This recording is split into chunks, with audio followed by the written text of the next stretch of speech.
ఇక రాష్ట్ర ప్రజల కోసమే జీవితం అర్పించినటువంటి చంద్రబాబు సారు ఎన్నడలేని ఆమె ఇంటి ఆమె కోసం చీర ఇప్పించిందట. ఇక మరి చీర ఎంత ముద్దుగా ఉన్నది, ఎంత కమ్మగా ఉన్నది, ఏం సంగతి ఓసారి చూద్దాం పండి.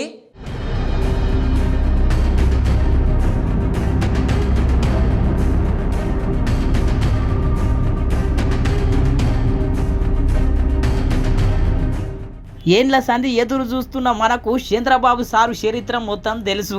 ఏడ జిక్కడాయే ఏడ దొరకడాయే, గంత జాగ్రత్తలు ఉంటాడు, గంత ముద్దుగా పనిచేస్తాడు సారు. కానీ ఒక్క విషయంలో దొరికిండుల్లో నేను చెప్పుడు కాదు, చంద్రబాబు సారు ఇంటామనే చెప్పింది. ఇక చెప్పమ్మా చంద్రబాబు సారు ధర్మాత్ముడి కోసం. ధర్మవనం అనేది నేను అన్ను, ఆయన మీకు తెలుసు, ఆయన ప్రజల మనిషి, ఆయనకి భార్య ఇవన్నీ సెకండ్, ఫస్ట్ మీ గురించే ఆయన ఆలోచిస్తారు. ఒక్కసారి ఎప్పుడో నేను అన్నాను. అవును మేడము, 73 సంవత్సరాలు నిండినా కానీ ఈమె డేంజర్లో పని చేస్తున్నాడు. వైఎస్ఆర్ సిపిని వదులుతలేడు, జగన్ అన్నకు బాణాలు దింపుతూనే ఉన్నాడు. అవో గాలెక్కల పని చేస్తున్నాడు. కానీ మీరు చెప్పేది చెప్పుండ్రి మేడం. మిగతా మొగుళ్ళు ఏదైనా తెస్తారు, మీరు ఒక చీర కూడా తీసుకురారేంటని.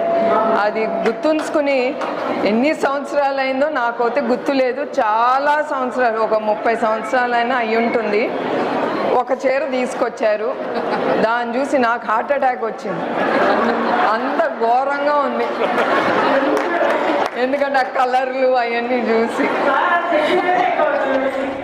అమ్మర బిడ్డ ఎంత పనాయ మేడము, హైదరాబాద్కు ఐటీ సెంటర్ తీసుకొచ్చినోడు మీకు నచ్చిన చీర తీసుకురాకపాయ్. ఇక మరి ఆఖరిలో ఆ చీర ఏం చేసిరు మేడము? సో నేను అది మాత్రం సంతోషించాను. ఆయన ఎట్లయినా నా మొగుడు నాకు ఒక చీర తెచ్చారని అది బీరువాలో పెట్టి జాగ్రత్తగా దాచుకున్నాను. అది ఆయన ప్రేమతో తెచ్చారు కనుక. అగ్గో చూసి నా రూల్లో ఆ చంద్రబాబు సార్ అంటే ఎంత ప్రేమనో మంచిగా బీరువాల దాచుకున్నదంట. అయినా మేడం మీరు చీర అడిగిరు కానీ వేరే వాళ్ళు అయితే మాతృపాదం అడిగేటోళ్ళు. ఇక చంద్రబాబు సార్ చేతుల పనే కాబట్టి ఇక ఎంబడే ఇచ్చేటోడు. కానీ ఇక చీరలు అయితే జర ఆగమైనట్టున్నది పరిస్థితి.